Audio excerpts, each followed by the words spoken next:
اعوذ باللہ من الشیطان الرجیم بسم اللہ الرحمن الرحیم رب اشرح لی صدری ویسر لی امری واحلل عقدۃ من لسانی یفقہوا قولی صدق اللہ العظیم۔ السلام علیکم ناظرین، شہزادہ شوکت پروگرام صنعت و معیشت میں آپ کے ساتھ۔ ہم نے اپنی صنعت کو کمزور نہیں رہنے دینا، یہ ہماری خواہش ہے۔ ہم نے اپنی معیشت کو مضبوط کرنا ہے، یہ بھی ہماری خواہش ہے۔ لیکن ہزاروں خواہشیں ایسی بس کچھ نہ پوچھیں کہ ہماری صنعت اور معیشت کے کمزور ہونے کی وجہ سے 22 کروڑ لوگ غریب ہیں۔ انکنسسٹنٹ پالیسیز جن سے ہم جان چھڑانا چاہتے ہیں، وہ بیوروکریٹ جو ہم اپنے آپ کو گورنمنٹ آف پاکستان کہتے ہیں، اور وہ لا میکر جو لیجسلیٹو، وہ جوڈیشری جو پورا سسٹم چلا رہی ہے، وہ تمام جانتے ہیں کہ خامیاں کیا ہیں، خرابیاں کیا ہیں اور کیوں ہو رہی ہیں، لیکن پھر بھی یہ خامیاں بڑھتی جا رہی ہیں۔ کہیں کوئی 4 کروڑ کی گھڑی چوری ہو جاتی ہے، کہیں 5 لاکھ روپے سیلری پہ اپوائنٹ ہونے والا سی ای او 35 کروڑ پہ وڈرا کر جاتا ہے 32 ماہ میں سیلری کی مد میں، اور کہیں نہ کہیں کوئی سچویشن ایسی کریٹ کی جاتی ہے کہ خودکشیاں غریب لوگ کر رہے ہیں، لیکن سرکار اپنے آپ کو مضبوط کر رہی ہے، پرتگال میں پراپرٹیاں بن رہی ہیں۔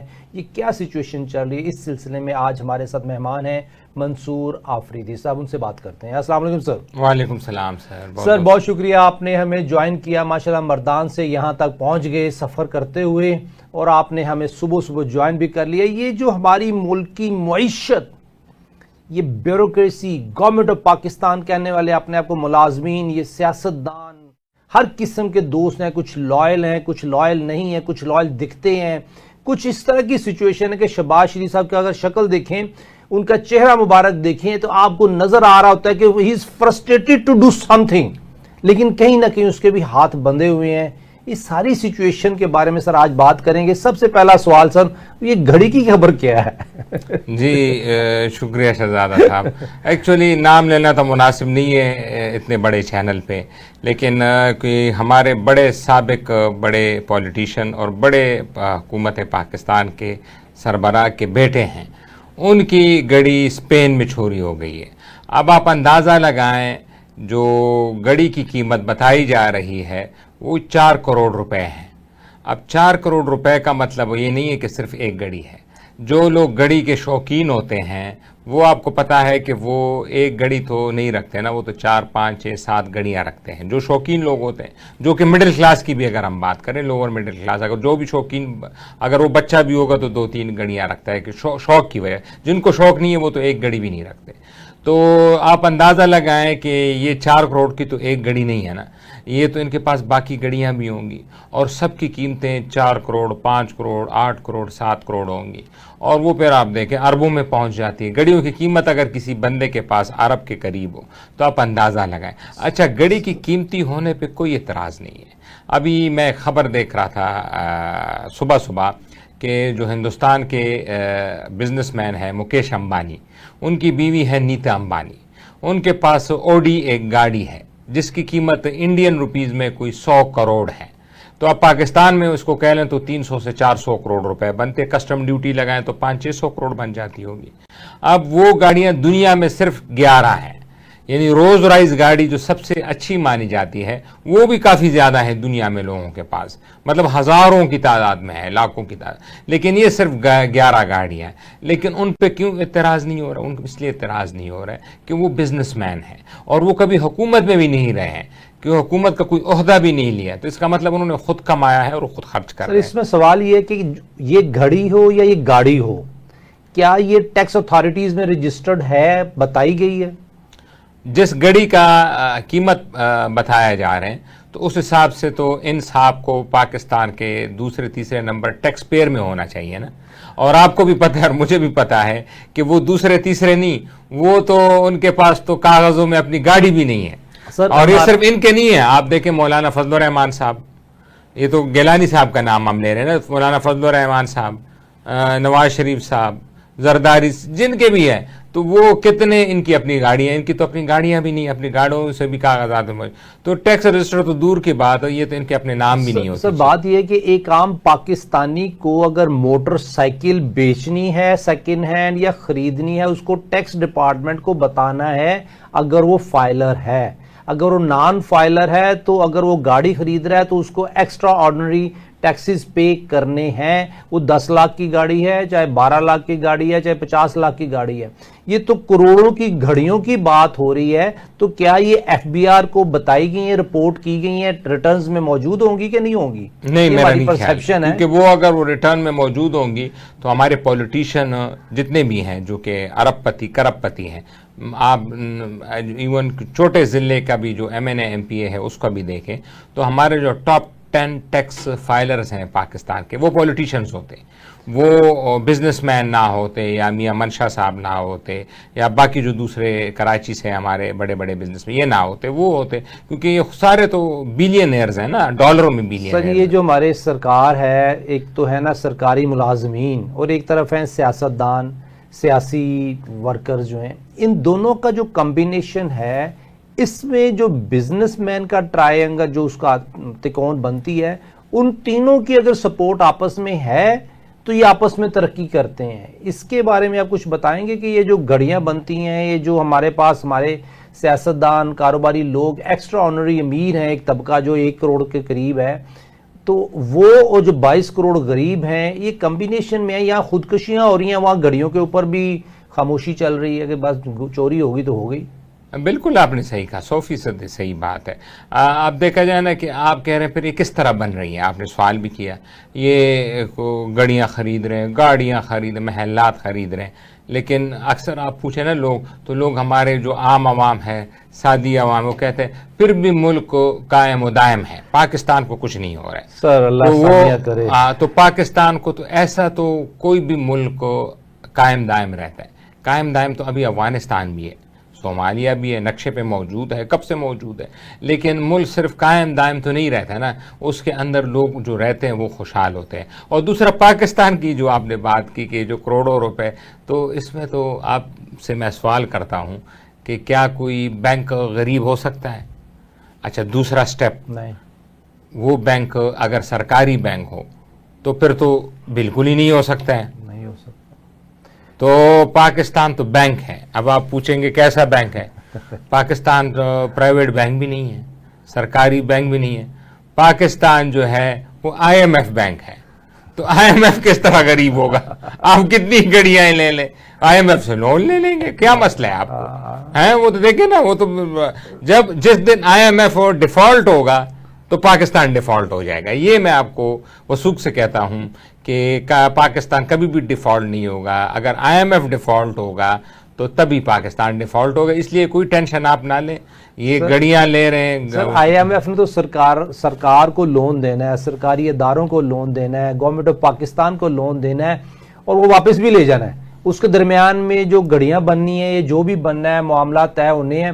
اب یہ خبر تھی انصار عباسی صاحب کی کہ ایک سرکاری ادارے کے سی او نے جو 5 لاکھ روپے پہ سی او اپوائنٹ ہوا تھا، اس نے 32 ماہ میں 35 کروڑ روپے کے بینیفٹ اٹھائے، سیلری اور ادر بینیفٹ، اور اس میں بورڈ کی اپروول ہر پیمنٹ پہ وہ لیتے رہے، جاتے ہوئے بھی کروڑوں روپے لے گئے۔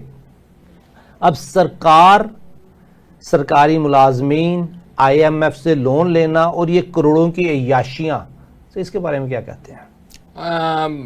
صحیح ہے، یہ میں نے بھی ایک اخبار سرسری بتائی، آپ نے پھر ڈیٹیل میں ذکر کیا اس کا کہ کس طرح بے دردی سے پاکستان کو لوٹا گیا۔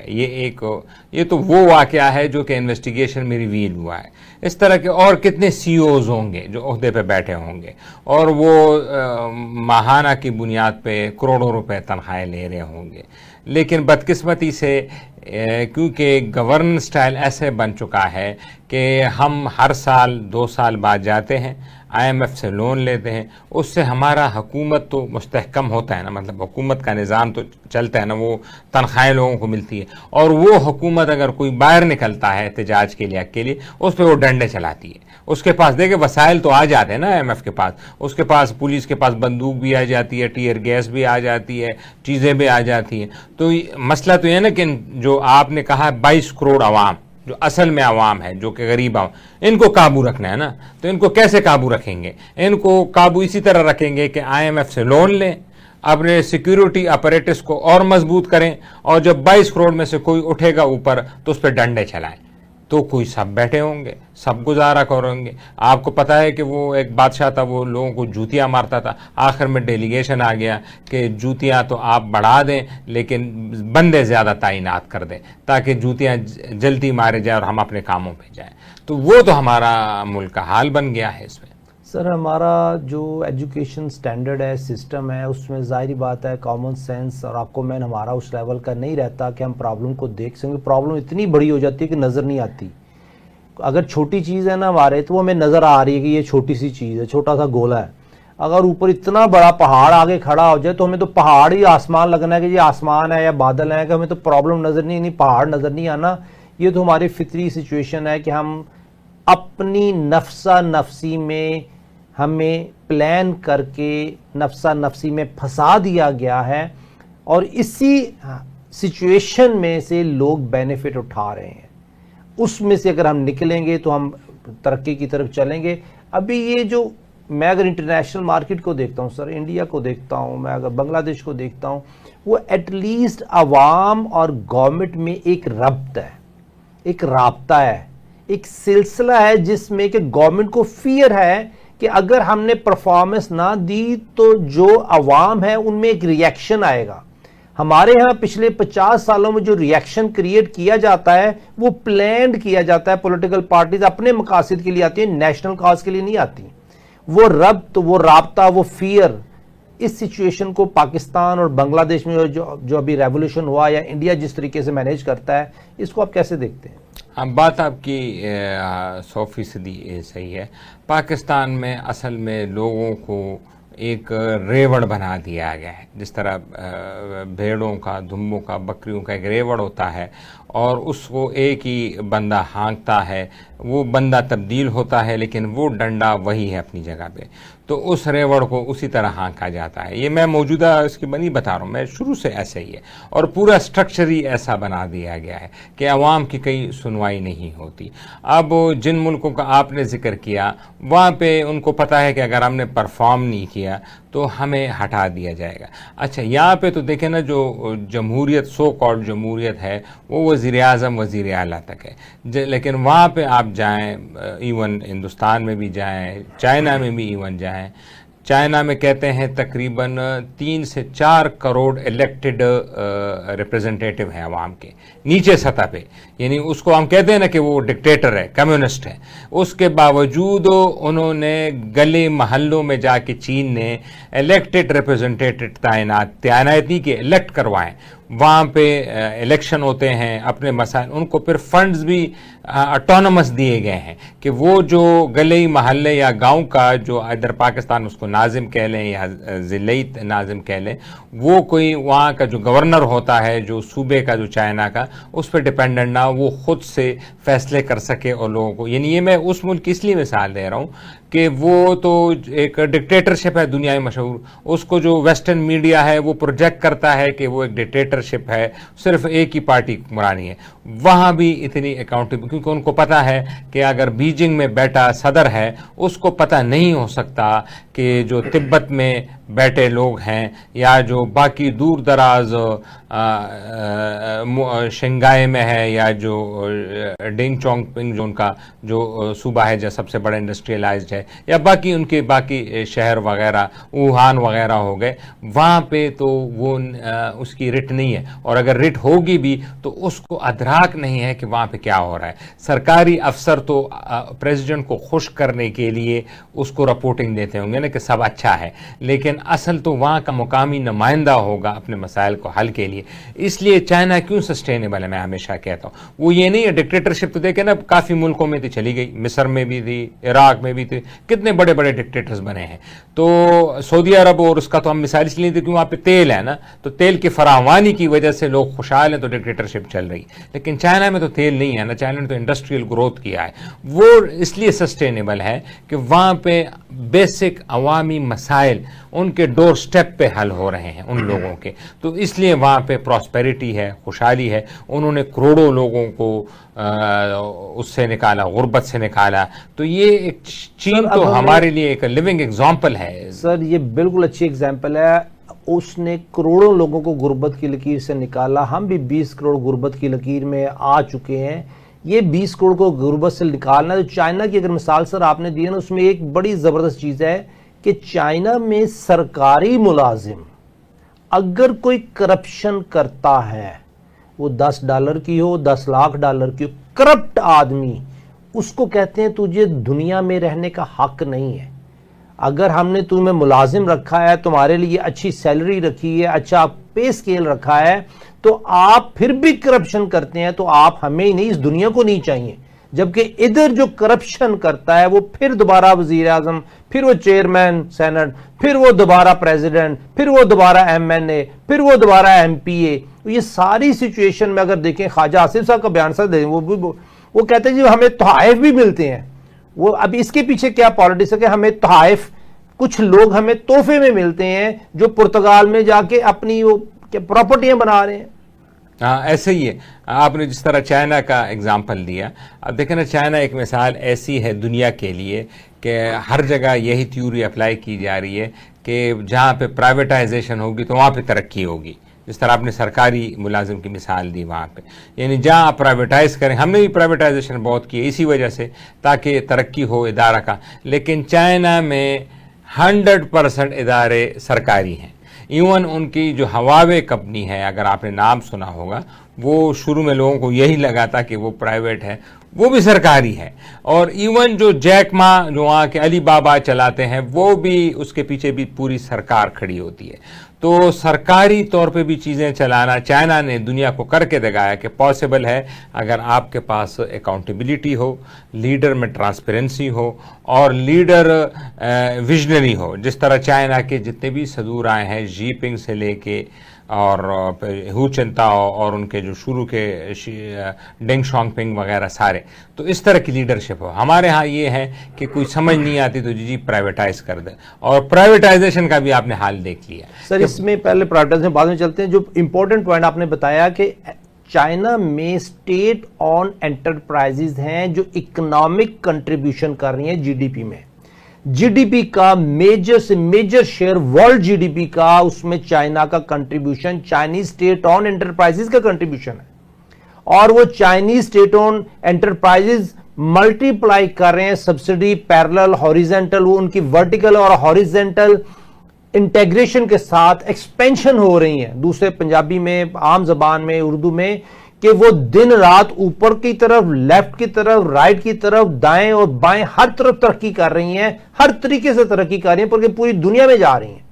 اور ہمارے ہاں, اور وہ ہزاروں ہیں, اور ہمارے ہاں صرف 114 یا 212 اسٹیٹ اون انٹرپرائزز, اس میں سے بھی چند درجن آپریٹو, اور اس میں سے بھی جو کی پلیئر ہیں ہماری اکانومی کا, اس کو جان بوجھ کے مس مینیج رکھا گیا اور پرائیویٹائز بھی کیا گیا, اور کر بھی رہے ہیں, اور اس سے جان چھڑا رہے ہیں, اور ان کو دے رہے ہیں جو بینیفٹ میں ہیں, جو بینیفٹ دے سکتی ہیں وہ پرائیویٹ دوستوں کو دی جا رہی ہیں. یہ پوری سچویشن میں اگر بنگلہ دیش ہوتا تو بولتے لوگ, انڈیا ہوتا تو بولتے لوگ, پاکستان ہے تو ہم بول نہیں سکتے, صرف ریکویسٹ کر سکتے ہیں.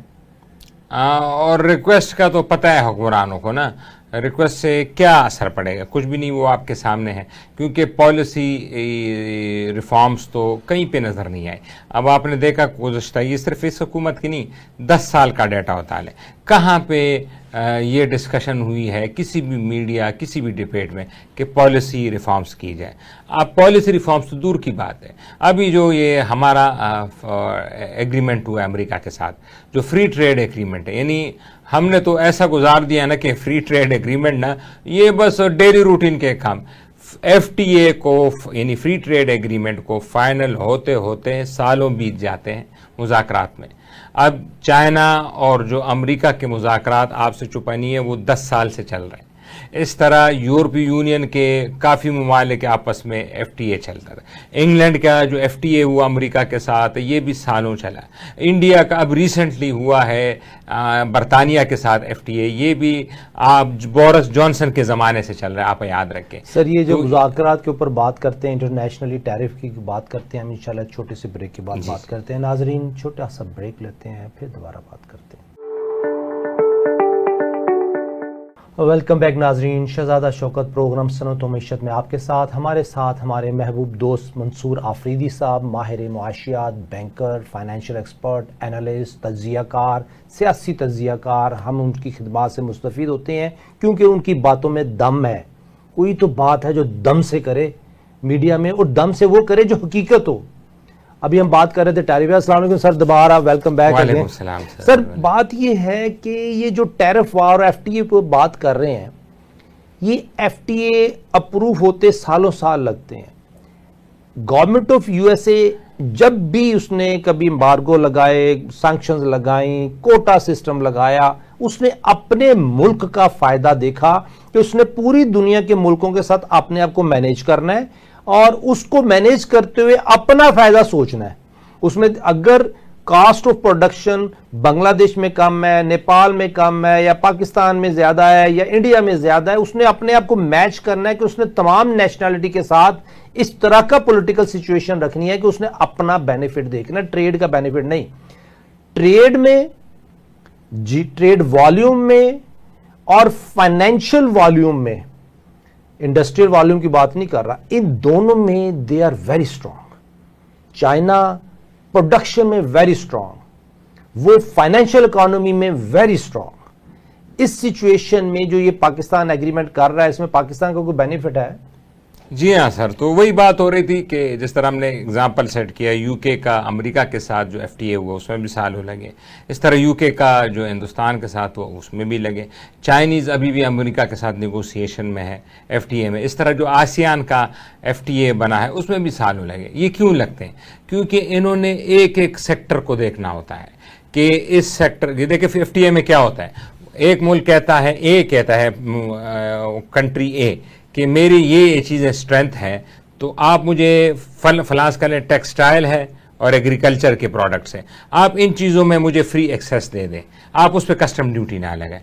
کنٹری بی کہتا ہے کہ میں فونز بناتا ہوں اور الیکٹرانکس کی چیزیں دیتا ہوں, آپ مجھے اس پہ فری دے دیں. تو پھر اس کا مطلب یہ نہیں ہے کہ ایگریکلچر اور الیکٹرانکس, اس کا مطلب ہے کہ ایگریکلچر کی ساری فصلوں کو ریویو کیا جا رہا ہوتا ہے, گندم, ویٹ, اور اس طرح الیکٹرانکس میں بھی صرف الیکٹرانکس کا ہیڈنگ نہیں ہوتی, اس میں واشنگ مشین, ٹی وی, جو اس میں بھی ڈفرنٹ ایلیمنٹ, وہ ایک ایک چیز کو ریویو کر کے ایک ایک چیز کو ڈسکس کیا جاتا ہے, اس کے پھر مضمرات دے کے جاتے ہیں. اس میں سالوں سال لگے. ہمارا ماشاءاللہ جو ابھی ایف ٹی اے ہوا امریکہ کے ساتھ آپ کے سامنے ہے, ایک خبر چلی, آپ کو یاد ہے, یا کسی بھی مجھے ایک میڈیا ہاؤس سے مجھے بتا, میں چیلنج کرتا ہوں پاکستان میں کہ کوئی بھی مجھے یہ بتا دے کہ ایف ٹی اے کے مذاکرات کب شروع ہوئے تھے. یہ 2016 میں شروع ہوئے تھے, 2018 میں شروع ہوئے تھے, کب شروع ہوئے تھے ہمیں تو پتہ نہیں کہ کب شروع ہوئے تھے.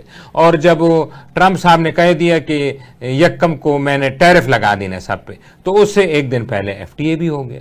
اب اس ایف ٹی اے کے کیا ڈیٹیلز تھی وہ کسی کو پتہ نہیں ہے. آپ کسی بھی چینل کو اٹھا کے فون کر لیں پاکستان میں کہ اس ایف ٹی اے پہ جو ہوا ہے ایک پروگرام 20 منٹ کا کر دیں, وہ نہیں کر سکتے کیونکہ ڈیٹیلز ہی نہیں ہے کہ کن چیزوں پہ ہمیں فری ایکسیس ملا ہے اور کن چیزوں پہ امریکیوں کو فری ایکسیس ملا ہے, کسی کو نہیں ہے. ادھر ادھر سے ایک وہ صاحب کو میں سن رہا تھا, انہوں نے بھی کسی ٹیکسٹائل کے مالک نے ان کو بتایا کہ ہمیں بھی اطلاعات ہیں, یعنی پتہ نہیں اطلاعات ہیں کہ امریکہ کو ہم نے 4000 اشیاؤں پہ زیرو ٹیرف دی ہے. اب اگر یہ ہوا ہے کہ زیرو ٹیرف 4000 اشیاء پہ, یعنی امریکہ اپنے 4000 اشیاء بغیر کسٹم ڈیوٹی کے یہاں پہ فروخت کر سکتا ہے, اور ہم سے وہ 19% لے گا, اور 19% with in addition M F N duty, M F N most favourite nation duty, جو کہ پاکستان پہ 13% ہے. ان دونوں کو ملائیں تو یہ 30% سے بھی زیادہ ہو. تو ہم سے وہ اتنا لے رہا اور ہم لے رہے ہیں زیرو. اب وہ زیرو تو لیکن ہمارے بھی ماشاءاللہ پتہ ہے نا اکانومسٹ کو، آپ کو تو پتہ ہی ہے شہزاد، آپ تو خود بڑے اکانومسٹ ہیں، ان کو بھی تو پتہ ہے نا کہ اگر ہم امریکہ کے اس پہ زیرو کیا -1 بھی کر دیں، اپنے سے بھی پیسے ڈال لیں، تو وہ کوئی نہیں خریدے گا پاکستان، کیونکہ پاکستانیوں کے پاس خریدنے کی طاقت ہی نہیں ہے۔ امریکی برانڈ کون خرید سکتا ہے یہاں پہ؟ آپ دیکھیں نا کتنے لوگ ہیں جن کے پاس پرچیسنگ پاور ہے۔ وہ تو جو بڑی بڑی اکانومیز ہیں وہاں جا کے امریکہ جو لڑ رہا ہے، خاص کر چائنا کے ساتھ اور انڈیا کے ساتھ، ان دو ملکوں کے ساتھ اس کی بڑی لڑائی ہے ٹیرف پہ، کیونکہ وہ وہاں پہ ان کا مال بکتا ہے، ان کی اشیاء، ان کے ملک میں خوشحالی ہے، پرچیزنگ پاور زیادہ ہے، بڑے بڑے سٹور کھل رہے ہیں چائنا میں۔ چائنا کا ٹیسلا کا سب سے زیادہ ریونیو جو ہے چائنا سے آتا ہے۔ انڈیا میں بھی ٹیسلا آ گیا، اپنے شو رومز کھول دیے۔ اس طرح کوریا ہے، جاپان، وہاں پہ جا کے وہ کرتے ہیں۔ ہمارے اکانومسٹ کو پتہ بھی تو ہے نا کہ اگر ہم نے امریکہ کو زیرو بھی کر دیا تو کوئی فرق نہیں پڑتا، ہم نے تھوڑا کوئی مال منگوانا ہے امریکہ سے۔ جو ہماری اشرافیہ ہیں، جو کہ آپ کی بات، سوری میں کاٹ رہا ہوں، 0.55% ہے، وہ امریکہ کی چیزیں لیتے ہیں، ان پہ کتنا وہ اگر اس کو ٹیرف زیرو بھی کر دیں تو نگلے، کیونکہ ملک بھی تو انہی کے لیے ہے نا، تو اچھا ہے، ان کا فائدہ ہو گیا 0% پہ۔ سر ہمارا بیسیکلی بائنگ پاور ہماری عوام کی نہیں ہے، لیکن ہماری عوام یہ کچھ ایک سیکٹر کی ہے جو کہ بائنگ پاور رکھتا ہے۔ وہ اپنے کتے کے لیے جو فوڈ ہے نا، وہ بھی امریکہ سے جو اسی کا جی میں نے ذکر کیا، وہ اس کو تو پرچیز کرے گا۔ پوائنٹ یہ ہے کہ پالیسی میکرز نے جو FTA سائن ہوا USA کے ساتھ، اس پہ ان کا اپنا کیا انپٹ تھا یا صرف ڈکٹیٹڈ ڈاکومنٹ ہے جو نیگوشیٹ ہو رہا ہے، ایسے کر دو ایسے کر دو؟ میں تو یہ سمجھتا ہوں جو IMF کے ورکنگ پیپرز ہیں اس میں ہنٹ بھی ہوتے ہیں کہ کرنا کیا ہے، اور جو ایگریمنٹ سائن ہوا ہے اس میں پاکستان یا پاکستانی اکانومسٹ، میڈیا کا تو آپ نے بتا دیا رول زیرو ہے، جو پاکستانی سرکار ہے اس کا کوئی انپٹ ہے؟ آفیشیلی اس پہ ساری قوم کو کچھ پتہ نہیں ہے، کچھ پتہ نہیں، آفیشیلی کسی کو علم نہیں ہے کہ اس میں کیا چیزیں طے پائی ہیں۔ اچھا مجھے یہ اسی طرح ریومرز ہی ہیں، باتیں ہیں جو آپ اور ہم سن رہے ہیں۔ وہ جو ہم پاکستانیوں کی پروڈکٹ ہے، چاہے وہ گندم ہو، چاہے وہ گنا ہو، چاہے وہ ایگریکلچر کی کوئی ایسی ریلیٹڈ ہو، یا کوئی ایسی سچویشن جو ہم پاکستانی کر سکتے ہیں، اس کے اوپر تو بین لگا دیا جاتا ہے کہ جی یہ چیز تو ایکسپورٹ نہیں ہو سکتی، یہ چیز بھی ایکسپورٹ نہیں ہو سکتی، کیونکہ یہ ملکی مفاد میں ہے کہ پاکستان میں رہے۔ ایکسپورٹ کے لیے پھر کوئی ایفرٹ بھی نہیں کی جاتی۔ یوکرین لے لیں، رشیا لے لیں، ادھر جو گندم ہے اس کی ایکسپورٹ کے لیے ایفرٹ کی جاتی ہیں۔ کینیڈا، USA نے، خاص طور پر USA نے PL 480 کے تحت گندم ایکسپورٹ کر کے اپنی اکانومی کو سروائیول دیا جب وہ ورلڈ وار 2 کے بعد کرنچ میں تھے، اور ہمیں گندم ایکسپورٹ کرنے کی اجازت نہیں ہے، ہمیں گنے کے اوپر اجازت نہیں ہے، چینی ایکسپورٹ کرنے کی بھی اجازت نہیں ہے، ایون دین کہ یہ جو گائے بھینسیں زندہ اگر کسی کو چاہیے تو وہ بھی ہم کہیں ایکسپورٹ نہیں کر سکتے، ہمارا چارہ خراب ہو جاتا ہے، چیزیں خراب ہو جاتی ہیں، بک جاتی ہیں، لیکن اجازت نہیں ہے۔ کیا وجہ ہے ہمارے پالیسی میکرز اجازت نہیں دیتے؟ بالکل آپ کی بات صحیح۔ اچھا اس میں آپ دیکھیں نا، ہماری ڈیبیٹ یہ ہو رہی ہے کہ اب انڈیا پہ 50% جو ٹیرف لگا ہے، تو یہ بڑا اچھا ہو گیا پاکستان کے لیے۔ پاکستان کے لیے ایسا ہے کہ اب آرڈر ہمیں ملیں گے۔ اب کیونکہ وہ پالیسی میں سٹڈی نہیں ہے، لوگوں کی ریسرچ نہیں کرتے۔ جو انڈیا کا وہاں پہ مین ایکسپورٹ ہے وہ تو چلو سروسز ہے ہی، ان کا $200 ارب، وہ سروسز ویسی ایگزمپٹ ہے، یعنی سروسز پہ کوئی بھی ملک کو ٹیرف نہیں لگا سکتا جب تک وہ WTO کا سگنیٹری، تو سروس کو تو ایک سائڈ پہ رکھ دیں۔ جو مرچنڈائز ایکسپورٹ ہے انڈیا کا جاتا ہے وہاں پہ، تو اس میں جو بڑا آئٹم ہے وہ ہے فارمیسی، فارما اور الیکٹرانکس۔ اب فارمیسی کو انہوں نے ایگزمپٹ کیا ہے کیونکہ دوائی جو ہے وہ ایسنشل کموڈیٹیز کے طور پہ، تو اس کو تو نکال لیں۔ دوسرے نمبر پہ ان کا الیکٹرانکس ہے، اس میں الیکٹرانکس میں 90% آئی فون ہے، اور آئی فون کو ٹرمپ صاحب نے پرسوں خود ہی ایگزامپٹ کر دیا، کیونکہ وہ جو آئی فون کے CEO ہیں، بڑا فنی سچویشن، میں نے کہتا یہ بھی دن آنے تھے امریکہ پہ، کیسا صدر بھی آ گیا۔ آئی فون کے CEO ٹم کوک نے ایز اے رشوت، یہ میں آپ کو اگر کہیں حیرانگی ہوگی ناظرین کے لیے، ایز اے رشوت 24 کیرٹ گولڈ ٹرمپ کو رشوت دی میڈیا کے سامنے، اور جیسی اس نے ٹرمپ صاحب نے وہ گولڈ لیا ایز اے رشوت ٹم کوک سے، اسی وقت انہوں نے اعلان کر دیا کہ آئی فون جہاں بھی بن رہے کسی ملک میں بھی اس پہ کوئی ٹیرف نہیں ہوگا، زیرو۔ تو آئی فون کا تو ان کو ختم ہو گیا. تو ہندوستان کا ٹیکسٹائل نہیں ہے کہ ہم اسے کمپیٹ کر سکیں. ہمارا تو امریکہ کے پاس مین چیز ٹیکسٹائل جا رہا ہے نا, 6-7 ارب ڈالر. ہمارا مقابلہ ابھی بھی بنگلہ دیش اور ویتنام اور چائنا سے ہے, ان سے مقابلہ کرنا ہے, اور ان کے ریٹ اور ہمارے ریٹ بالکل ایک جیسے ہیں. تو ہم نے تو چائنا اور ویتنام اور بنگلہ دیش کا مقابلہ کرنا ہے. انڈیا کا تو ہمارا اگر مقابلہ میں فائدہ تو پھر تو ہم فارمیسی پہ توجہ دیں گے, پھر ہم آئی فون پہ توجہ دیں گے, اس پہ ہمیں مقابلہ کریں گے انڈیا کے ساتھ. ہم ٹیکسٹائل پہ تو ہمارا کمپٹیٹر نہیں ہے انڈیا. کیا وجہ ہے کہ ٹیکسٹائل پہ انڈیا ہمارا کمپٹیٹر نہیں ہے؟ اس کے ٹیرف کی وجہ ہے یا کاسٹ آف پروڈکشن کی وجہ ہے؟ نہیں, ٹیکسٹائل ان کی جو مین جو بیک بون ہے نا انڈیا کی ایکسپورٹ کی, وہ ٹیکسٹائل نہیں ہے. ٹیکسٹائل بھی وہ ایکسپورٹ کرتے ہیں, لیکن ٹیکسٹائل کا نمبر وہ 7ویں 8ویں نمبر پہ آتا ہے ان کے لیے. مین ان کا جو چیز ہے وہ فارمیسی ہے دنیا میں. آئی ٹی وغیرہ تو ہے ہی ہے, لیکن فارمیسی ہے, الیکٹرانکس ہے. اور آپ حیرانگی ہوں گے کہ مرچنڈائز میں سب سے بڑا ایکسپورٹر آئٹم انڈیا کا آئل ہے. اب میں نے جب دیکھا فگر ہو تو وہ تقریباً 150 سے 200 ارب ڈالر آئل ایکسپورٹ کرتے. تو میں نے کہا شہزادہ صاحب یہ تو کوئی کنویں تو ہے نہیں. تو پھر پتہ چلا کہ وہ تیل روس سے خرید کے دنیا کو بیچ رہے ہیں, کیونکہ ہمارے ملک میں پالیسی نہیں ہے کہ ہم کہیں اور سے آئل خرید کے کسی اور دنیا میں بیچ دیں, کیونکہ ہمارا اسٹیٹ بینک آف پاکستان نہیں چاہتا کہ ہم انٹرنیشنلی کچھ بھی کر دیں. لیکن انڈیا کے لوگ پوری دنیا میں بیٹھ کے کسی کا آئل کہیں اور بیچ رہے ہیں اور انڈین اکانومی کو بوسٹ دے رہے ہیں. اور ہمارے گھوس, ہمارے کیا کہتے ہیں سرکاری ملازمین ہمیں بوسٹ نہیں دے رہے. وہ کیا دے رہے ہیں یہ میرے منہ سے غلطی سے نکل گیا, معافی چاہتا ہوں.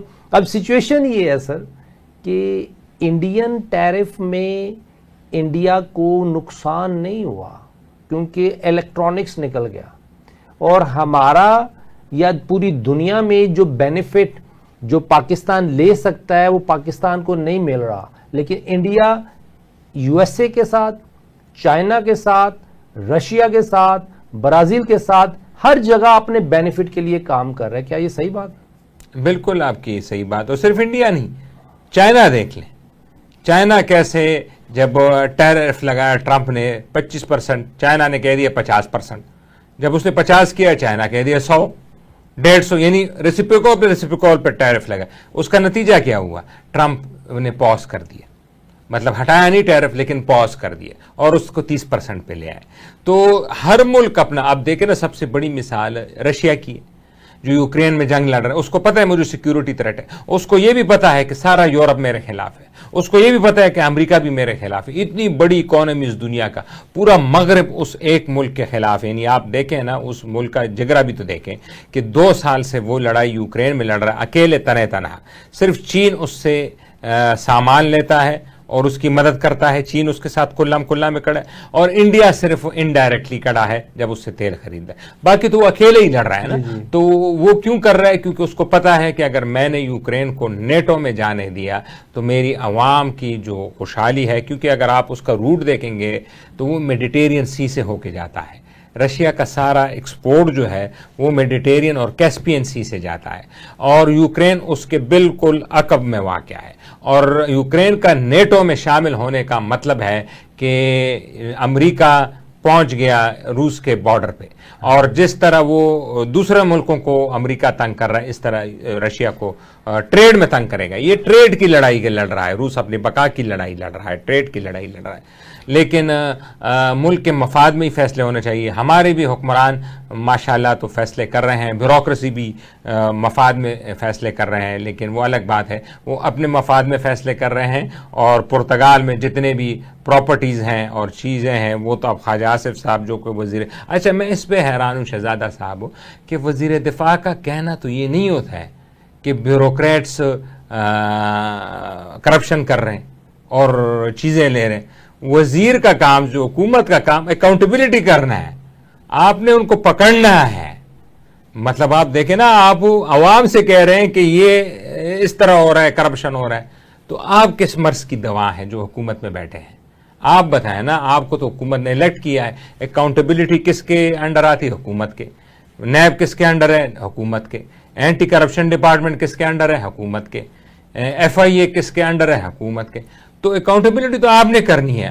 آپ ہمیں آ کے بتا رہے ہیں یہ تو ایسا ہی ہے کہ ایک مریض ICU میں لیٹا ہوا ہے اور ڈاکٹر لوائکین کو آ کے کہے کہ مریض کی حالت تو بہت خراب ہے, یہ کیسے ٹھیک ہوگا آپ بتائیں. تو وہ لوائکین کیا جواب دیں گے کہ ہم تو آپ کے پاس اس کو لے کے آئے ہیں, آپ نے ٹھیک کرنا ہے. لیکن ڈاکٹر کہتے ہیں نہیں میری بس کی بات تو نہیں ہے, آپ لوگ دعا کریں کہ بس یہ ٹھیک ہو جائے, آپ لوگ احتجاج کریں, آپ لوگ احتجاج کریں, آپ لوگ اسپتال کے آپ میرے خلاف احتجاج کریں, آپ میرے خلاف احتجاج کریں کہ یہ ٹھیک کر دیں, لیکن پھر بھی میں ٹھیک نہیں کر سکوں. لیکن مجھے تحائف میں ملا ہوا یہ مرض, مجھے تحائف تحفے میں ملا ہوا ہے, تحفے میں ملا ہوا ہے. تو پھر وہ تحفہ ہے نا, تحفہ واپس بھی نہیں کر سکتے. نہیں تو میں تو اس میں حیران ہوں کہ خواجہ صاحب آپ کہہ کیوں رہے ہیں میڈیا پہ آ کے؟ آپ نے کہنا نہیں ہے, آپ نے جانا ہے اپنے دفتر, آپ نے ایک چٹھی لکھ دی ہے اپنے وزیر داخلہ کو, اور وزیر داخلہ کے انڈر سارے اکاؤنٹیبلٹی کے ادارے آتے ہیں, ان کو کہیں یہ بیوروکریٹ ہے جن کو آپ جان دیں. اگر آپ نے یہ کہہ دیا ہے کہ پرتگال میں اتنے اتنے پلاٹس ہیں, پراپرٹی ہیں فلاں کے, تو آپ تو جانتے ہیں نا ان کو, آپ مارک کریں ان بیوروکریٹ کو. اور وزیر اعظم صاحب کو بھی تکلیف دینے کی ضرورت نہیں, وزیر داخلہ FIA کو حکم دے گا, ان کے خلاف انکوائری ہوگی, چارج شیٹ ہوگی اور انڈر ٹرائل ہوگا, اور ECL میں ان کا نام بند کر دے. بس انہوں نے تو یہی کرنا ہے. اللہ ہوگا نہیں سر. یہ جو ٹریڈ کے اوپر ہماری بات ہوئی بڑی کمپریہنسو, اس میں چلتے چلتے ایک اور بات میرے ذہن میں ہے. جب آپ نے کہا نا پاکستان کا اور USA کا, USA اپنی چھوٹی سی چھوٹی ٹریڈ پالیسی کو بھی پروٹیکٹ کرتا ہے, انڈیا بھی ایسے کرتا ہے, چائنا بھی ایسے کر رہا ہے. میں ایک چھوٹی سی مثال دینے لگا ہوں. چائنا سب سے بڑا امپورٹر ہے گوشت کا, بیف کے گوشت کا USA سے. جب کوئی ایسی چپکلش ہوئی, ہم نے پاکستان نے کوشش کی کہ پاکستان گوشت ایکسپورٹ کرے گا چائنا کو, تو پاکستان میں وہ تمام معاملات جو کہ گوشت کو پروڈیوس کر کے اور ایکسپورٹ کرنے کے لیے اس میں اتنی ہرڈل کریٹ کی گئی کہ آج تک ہم اس مارکیٹ شیئر کو ساتھ ہم سایہ ملک ہوتے ہوئے نہیں لے سکے جو کہ چائنا لے رہا ہے, صرف اس لیے کہ پالیسی انکنسسٹنٹ پالیسی یا بیوروکریٹس کی, ہمارے دوستوں کی, لا میکر کی جو نیت ہے وہ کہیں نہ کہیں اپنے پرسنل مفاد میں آ جاتی ہے انفارچونیٹلی. جی بالکل آپ نے صحیح کیا, اور کیونکہ آپ اپنے ملک کو, ملک کے انٹرسٹ کو, اپنے عوام کو, اور جو اس کا جو مین روٹ کاز ہے جو ہمارا اشرافیہ ہے, چاہے پولیٹیشنز ہیں چاہے بیوروکریٹس ہیں, کیونکہ یہ عام عوام سے نہیں ہے. عام عوام سے جب ہوتا ہے بندہ, اس کو جب سٹرگل کیا ہوتا ہے, جس طرح میں نے مثال آپ کو چائنا کی دی, رابطہ نہیں ہے, جس طرح میں نے آپ کو مثال چائنا کی دی. اب جو موجودہ صدر ہیں چائنیز جی پنگ, یہ بھی نیچے عوام سے ہو کے آئے ہیں. یہ کسی دور میں اپنے گاؤں کے میئر ہوا کرتے تھے, وہاں سے یہ کرتے کرتے کرتے کرتے پہنچ کے اب چائنا دنیا کی دوسری بڑی اکانومی کے صدر بن گئے ہیں. اس طرح آپ دیکھ لیں اوباما صاحب ایک لیکچرر ہوا کرتے تھے پہلے, وہ گئے وہ صدر ہو گئے. اس طرح مودی صاحب جو ہے وہ ہوا کرتے تھے چائے بیچنے والا, ایک نیچے میئر کے اب یہ اوپر. اچھا, یہ ان کا ٹرانسپیرنٹ سسٹم کی وجہ سے وہاں پہ مواقع ملتے ہیں. اب جو پروٹیکٹ ہمارے جو ادھر ناظم ہے یا جو لوکل گورنمنٹ ہے, یہ چیف منسٹر جو کہ ایلیٹ ہے نا, چیف منسٹر تو ایلیٹ میں آتا ہے, پرائم منسٹر بھی, وہ ان کے ثوابدید پہ ہے. وہ الیکشن کرائیں, وہ الیکشن نہ کرائیں, وہ ناظموں کو فنڈ دیں, وہ نہ دیں. تو آپ کے ساتھ مقامی جو لیڈرشپ وہ کیسے پیدا ہوگی؟ یہ ایلیٹ ہوگی, انہیں کے بچے آئیں گے, پہلے ان کے دادا ابو تھے, پھر یہ ہیں, پھر ان کے بچے. اب تو آپ دیکھ رہے ہیں کہ تیسری نسل, چوتھی نسل تیار ہو رہی ہے, جو ٹک ٹاک بن رہے ہیں, جو ویڈیو چوتھی نسل کو بنا کے آپ پہ نافذ کیا جا رہا ہے. یہ جو پری سلیکشن ہے یا الیکشن ہے, یہ تو ظاہری بات ہے ڈیبیٹ چلتی رہی ہے. 1.5-2 منٹ رہ گئے ہیں. پرائم منسٹر شہباز شریف صاحب کے لیے کوئی ایسا میسج دے دیں کہ 20 کروڑ لوگ کمانا شروع کر دیں. یہ 40,000 روپے میں 50,000 روپے میں گھر نہیں چلتے, بلکہ 12 کروڑ تو غربت کی لکیر سے نیچے پہنچ گئے ہیں. نہ گھر ہے, کرائے پہ رہنا ہے, کیسے جھگیوں میں رہنا ہے, کوئی سمجھ نہیں آ رہی. آگے جو کرائسس نظر آ رہا ہے وہ یہ کہ اگر حکومت چینج ہوتی ہے, کوئی اور لوگ آتے ہیں, نہ تجربہ کار لوگ آتے ہیں, پھر وہی سلسلہ شروع ہوگا جو پچھلے 2-4 سال کرنسی ڈیویلیوشن کا رہا. شہباز شریف صاحب کو کوئی ایسا مشورہ دے دیں, فیلڈ مارشل صاحب کو کوئی ایسی ایڈوائس دے دیں کہ وہ فائنینشیل اکانومی کو دیکھیں, ریئل اکانومی کو دیکھیں, اور پاکستانیوں کی انکم بڑھانے کی طرف دیکھیں، وہ کیسے دیکھیں؟ جی آپ کو ایک واقعہ یاد ہوگا، طارق بن زیاد جب تھے اسپین پہ حملہ آور ہوئی تو انہوں نے کشتیاں جلا دی تھی. وہ کشتیاں وہ تو بڑے ٹاپ کے جنرل تھے نا، وہ تو ان لاجیکلی تو انہوں نے نہیں جلائی نا.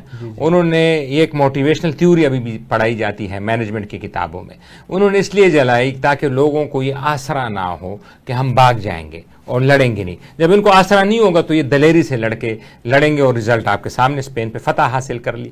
اسی طرح جو IMF ہے یہ ہماری کشتی ہے، جب تک IMF کو جلایا نہیں جائے گا یہاں پہ کوئی ریفارمز نہیں ہوں گے. جب وہ سیاستدانوں کو پتہ ہے کہ ہمیں 2 سال بعد IMF لون دے دیتا ہے تو ریفارمز کیوں کریں گے جب ان کو آسانی سے پیسے ملتے. ایک دفعہ اس ملک کو ڈیفالٹ ہونے دیں، ایک دفعہ IMF انکار کر دے کہ ہم آپ کو کچھ نہیں دیتے. میں آپ کو یقین سے یاد دلاتا ہوں کہ یہی قوم جو ہے یہ اپنے پیروں پہ کھڑی ہوگی، یہی قوم اپنی ریفارمز کرے گی، تنگ آمد بجنگ آمد، تو اور یہی قوم اوپر اٹھے گی اور یہی اکانومی قوم گرو کرے اوپر گی. اٹھے گی. بہت شکریہ منصور آفریدی صاحب، آپ نے ہمیں جوائن کیا. ناظرین، یہی قوم اوپر اٹھے گی. IMF ایک کشتی ہے، اس کو جلا دیں، اللہ کی کشتی کی طرف رخ کریں، اللہ کی کشتی میں آ جائیں تاکہ ہم اللہ کے ساتھ جنگ میں سے باہر نکل آئیں تو ہم ایک ترقی یافتہ قوم ہوں گے انشاءاللہ. اجازت دیجیے، آج کے پروگرام کا وقت ختم ہوتا ہے. اللہ حافظ.